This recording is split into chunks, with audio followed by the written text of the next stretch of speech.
Welcome to tech talk by Sharafu. നിങ്ങളുടെ driving ലൈസൻസിന്റെ കാലാവധി കഴിയാറായോ? എന്നാൽ ഡ്രൈവർമാർ നിർബന്ധമായും അറിഞ്ഞിരിക്കേണ്ട രണ്ട് വമ്പൻ മാറ്റങ്ങളാണ് നിലവിൽ വരാൻ പോകുന്നത്. ഒന്നാമത്തെ മാറ്റം, ഡ്രൈവിംഗ് ലൈസൻസിന്റെ ഗ്രേസ് പീരീഡ് തിരിച്ചെത്തി. 1988 നിയമപ്രകാരം ലൈസൻസിന്റെ കാലാവധി കഴിഞ്ഞാലും 30 ദിവസം വരെ വാഹനം ഓടിക്കാൻ ഗ്രേസ് പീരീഡ് അനുവദിച്ചിരുന്നു.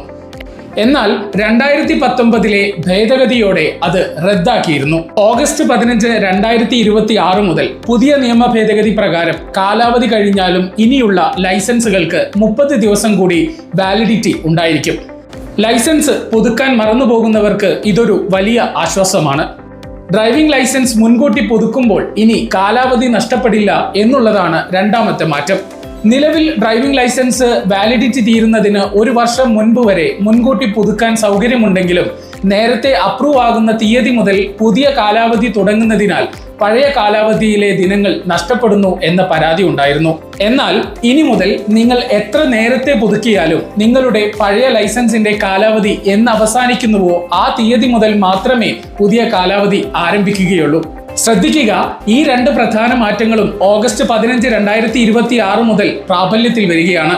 ലൈസൻസ് ഉള്ള നിങ്ങളുടെ കൂട്ടുകാർക്കും പ്രവാസികൾക്കും ഈ വിവരം ഉടൻ തന്നെ ഷെയർ ചെയ്യാൻ മറക്കരുത്. ഇതുപോലെ ഇൻഫർമേറ്റീവ് ആയിട്ടുള്ള കൂടുതൽ വീഡിയോകൾക്ക് വേണ്ടി ചാനൽ സബ്സ്ക്രൈബ് ചെയ്യാനും വീഡിയോ ഷെയർ ചെയ്യാനും ഫോളോ ചെയ്യാനും മറക്കരുത്. അടുത്ത ടെക് ടോക്കുമായി വീണ്ടും കാണാം. ബൈ.